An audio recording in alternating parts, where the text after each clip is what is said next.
what writing advice would you give to freshmen at community college if they want to better their writing? To better their writing? Yes. And what comes to my mind is stop writing. Maybe like stop writing, let's say for 3 days, because they don't have that much time, and just do whatever. Actually, come to think of it, because my daughter dropped out of high school, or supposedly became homeschooled, so I became her teacher, So I was sort of for a while her teacher, then she stopped sort of listening to anything I said to her, but I taught her this method that I would call non-writing. And I'd say, this is basically what I do. Like, what happened to me, I had a big sort of, epiphany. Let's say maybe 10 years ago, something like that. 10 years ago, I got carpal tunnel syndrome, and I suddenly realized that, why am I bothering to write all the time? It's killing me. I'm typing, trying to impress people. No one's ever going to be impressed. You know what I mean? And I'm destroying my fucking wrists. So I should just give it up. Why do it? What's the point that I'm going to be the greatest bohemian writer? Who cares? You know what I mean?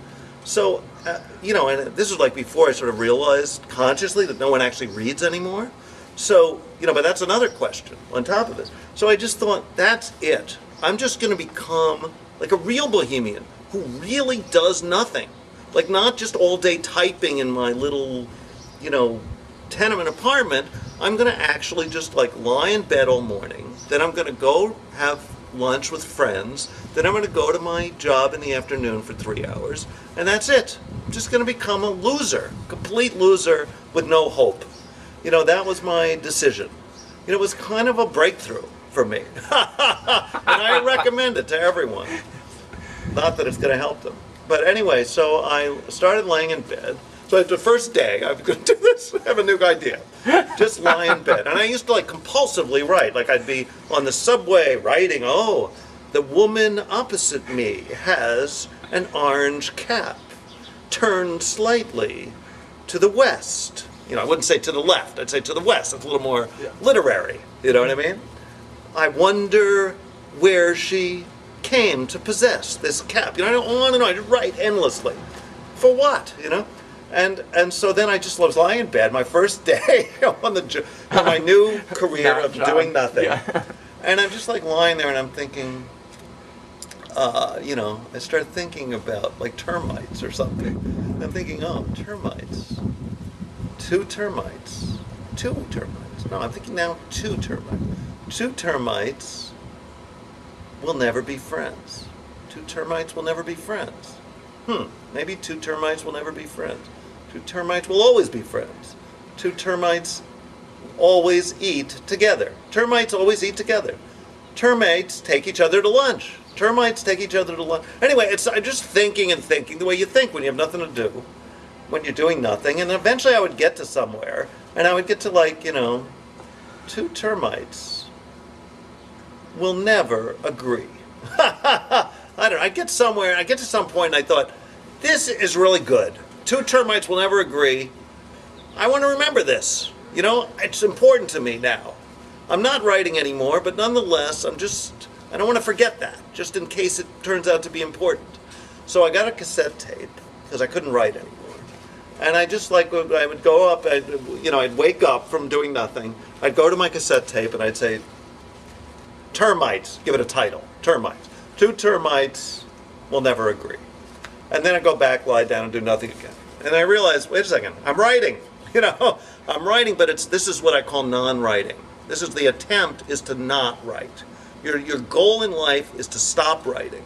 Because enough has been written. Believe me, I go to Barnes & Noble. I'm obsessed with the current state of literature. I'm sort of an expert about it without actually reading it. But I'm every day I go to a new book party. So I hear these people read their new memoirs. I just saw this woman in Troy. She wrote a book called The Nightingales of Troy. Her name might be Alice Fulton. I have it somewhere in a flyer I got. Anyway, I think her name's Alice Fulton. She won the fucking MacArthur grant. She's a genius. She's like literally, what's the word, officially a genius. And you know why she's a genius? I figured this out. Because she said, as she's introducing her book, she said, much has been written about the problem of evil. But my book is about the problem of good. I started talking about the problem of good, thinking about the problem of good. You know, how much good can you really do? How much good can you do without doing also evil?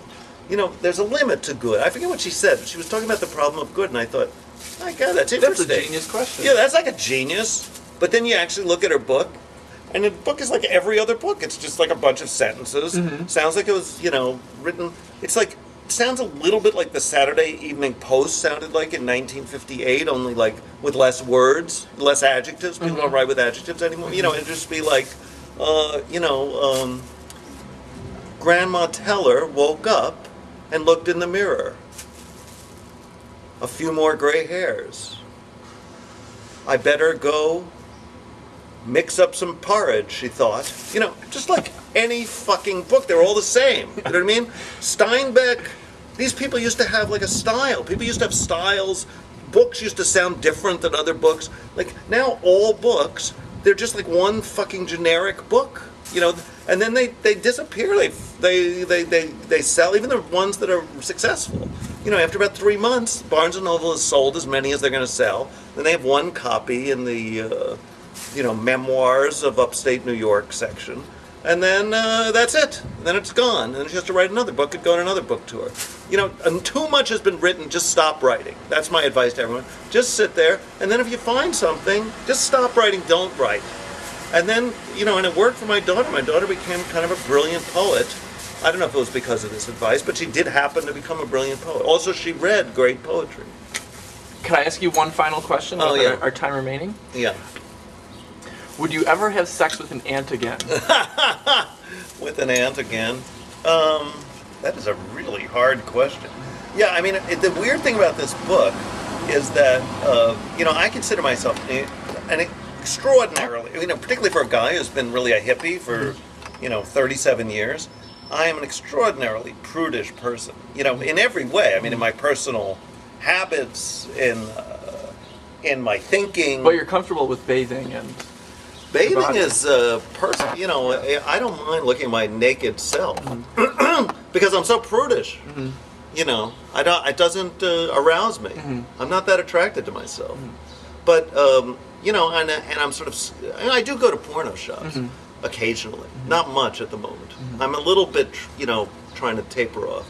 But I mean, I'm sort of terrified of sex in general and in particular. And yet, in my book, I'm constantly having sex with people, with Cher, with a horse, with an ant. Yeah. Not to try to sell my book to the, YouTube watchers of Ohio, but...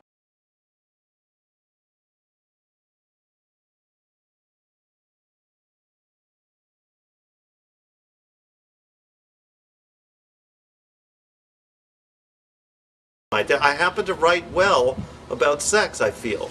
Or at least my editor felt. Would I have sex with? Yeah, I would have sex, but only with a really good-looking ant. Would I have sex again? Not with any ant. That's how I feel. Good. Well, good. Well, Sparrow, thank you very much for your time. We have learned much today. Yeah. Thank you for speaking to me in my ivy-clad. I started out in an Ivy League college before I flunked out. And here I am in an Ivy League alley. Yes. Ivy League college to Ivy League alley with Sparrow. Thank you very much. Goodbye.